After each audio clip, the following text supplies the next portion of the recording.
नमस्कार प्यारे साथियों, कैसे हैं आप सभी।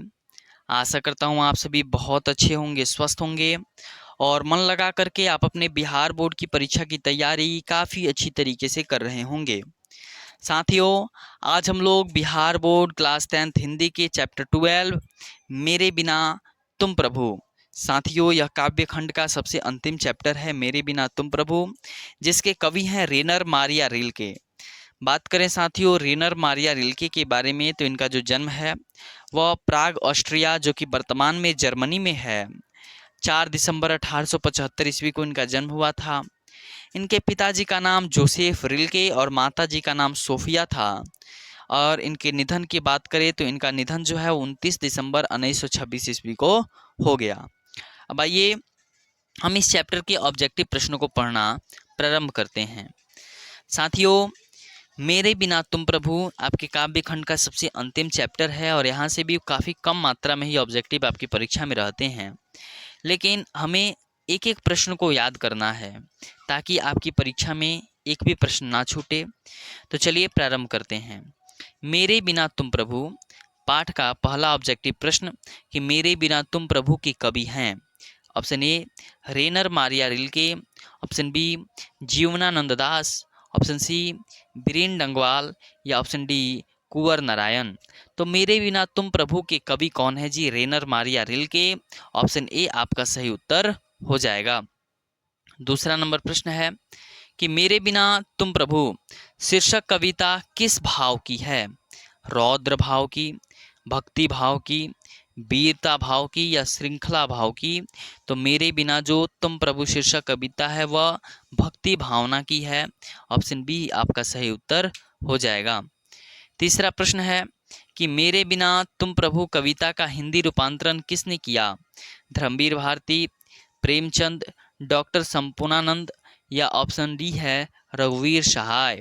तो मेरे बिना तुम प्रभु कविता का हिंदी रूपांतरण जो है वह धर्मवीर भारती जी ने किया है और यही प्रश्न इस चैप्टर से सबसे अत्यधिक बार आपकी परीक्षा में भी पूछा गया है, तो आप सब भी इसको अवश्य याद रखिएगा। 4 नंबर प्रश्न है कि मेरे बिना तुम प्रभु कविता में प्रभु की पादुका कौन है? योगी, राजा, कवि या इनमें से कोई नहीं? तो मेरे बिना तुम प्रभु कविता में प्रभु की पादुका जो है वह कवि है। ऑप्शन सी आपका सही उत्तर हो जाएगा। पांचवा प्रश्न है कि रेनर मारिया रिल्के का जन्म हुआ था। ऑप्शन ए 4 दिसंबर 1875 ईस्वी, ऑप्शन बी 4 दिसंबर 1876 ईस्वी, ऑप्शन सी 4 दिसंबर 1877 ईस्वी या ऑप्शन डी 4 दिसंबर 1878 ईस्वी। तो रेनर मारिया रिल्के का जन्म जो है वह 4 दिसंबर 1875 ईस्वी में हुआ था। ऑप्शन ए आपका सही उत्तर हो जाएगा। कहाँ पे? ऑस्ट्रिया, जो कि वर्तमान में जर्मनी में है। 6 नंबर प्रश्न है कि रेनर मारिया रिल्के कविता में किस वाद का स्वर सुनाई देता है? प्रगतिवाद, प्रयोगवाद, छायावाद या रहस्यवाद? तो रेनर मारिया रिल्के कविता में रहस्यवाद का स्वर सुनाई देता है। ऑप्शन डी आपका सही उत्तर हो जाएगा। अगला 7 नंबर प्रश्न है कि रेनर मारिया रिल्के का जन्म कहाँ हुआ था? जर्मनी के ऑस्ट्रिया में, फ्रांस में, जापान में या ग्रीक में? तो रेनर मारिया रिल्के जी का जो जन्म है वह कहाँ हुआ था? जर्मनी, ऑस्ट्रिया में, यानी कि जो ऑस्ट्रिया पहले हुआ करता था आज वह जर्मनी के नाम से है। Option A is the right answer. 8 number प्रश्न है कि रेनर मारिया रिल्के की काव्य शैली है गीतात्मक, भावात्मक, प्रतीकात्मक या रहस्यात्मक? तो रेनर मारिया रिल्के की काव्य शैली जो है वह गीतात्मक है। ऑप्शन ए आपका सही उत्तर हो जाएगा। 9 नंबर प्रश्न है कि रेनर मारिया रिल्के अपने न होने की स्थिति में प्रभु को कैसे पाता है? सुखी पाता है, दुखी पाता है, तटस्थ पाता है या यहाँ पे ऑप्शन डी में होगा बेघर और निर्वासित पाता है? तो जो रेनर मारिया रिल्के जो है ना, रेनर मारिया रिल्के अपने न होने की स्थिति में प्रभु को जो है वह बेघर पाते हैं, निर्वासित पाते हैं। तो ऑप्शन डी पे लिख लीजिएगा आप लोग, बेघर और निर्वासित। अगला 10 नंबर प्रश्न है कि रेनर मारिया रिल्के किस भाषा के कवि हैं? जर्मन, फ्रेंच, स्पेनिश या ग्रीक? तो रेनर मारिया रिल्के जी जो है ना, वह जर्मन भाषा के कवि हैं। ऑप्शन ए आपका सही उत्तर हो जाएगा। 11 नंबर प्रश्न है कि कवि रिल्के के अनुसार मनुष्य के बिना किसका अस्तित्व न रहेगा। ऑप्शन ए ईश्वर का, ऑप्शन बी पर्वत का, ऑप्शन सी प्रकृति का, या ऑप्शन डी हवा का। तो रिल्के जी के अनुसार मनुष्य के बिना जो है ईश्वर का अस्तित्व नहीं रहेगा। ऑप्शन ए आपका सही उत्तर हो जाएगा। अगला 12 नंबर प्रश्न है कि कवि रिल्के जी के अनुसार ईश्वर को सर्वशक्तिमान के रूप में किसने प्रतिष्ठित किया है। ऑप्शन ए ईश्वर ने, ऑप्शन बी सृष्टि ने, ऑप्शन सी मनुष्य ने, ऑप्शन डी किसी ने नहीं। तो कवि रिल्के जी के अनुसार ईश्वर को सर्वशक्तिमान के रूप में जो है वो मनुष्य ने प्रतिष्ठित किया है। Option A, option C is the right answer.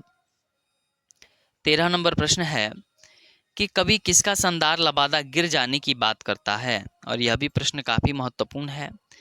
कवि जो है भक्त का संदार लबादा गिर जाने की बात करता है कि प्रभु का, मानव का, या इनमें से कोई नहीं।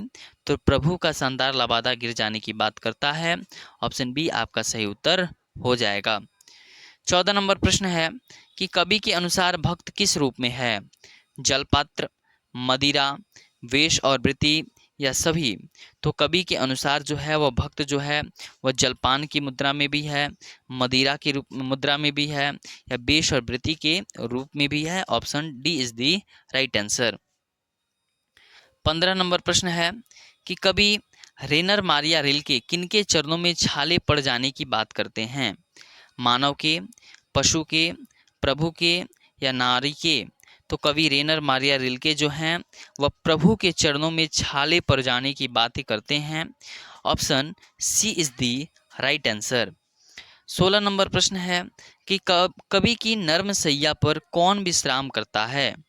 प्रभु की कृपा दृष्टि, प्रभु की भक्ति, प्रभु की सुंदरता, या प्रभु की वृत्ति। तो कवि की नर्म सैया पर जो है वह प्रभु की कृपा दृष्टि जो होती है विश्राम करती है। Option A is the right answer. और आज का सबसे अंतिम क्वेश्चन है कि कवि किसे खोकर ईश्वर, या यहाँ पे ऐसा प्रश्न है कि किसे खोकर ईश्वर अपना अर्थ खो बैठेंगे। कवि कहता है कि आप बताइए कि किसे खोकर ईश्वर अपना अर्थ जो है खो बैठेंगे। ईश्वर को, धर्म गुरु को, भक्त को, या दानव को। तो अगर ईश्वर भक्त को खो देंगे ना तो अपने अर्थ को भी खो बैठेंगे। ऑप्शन सी आपका सही उत्तर हो जाएगा।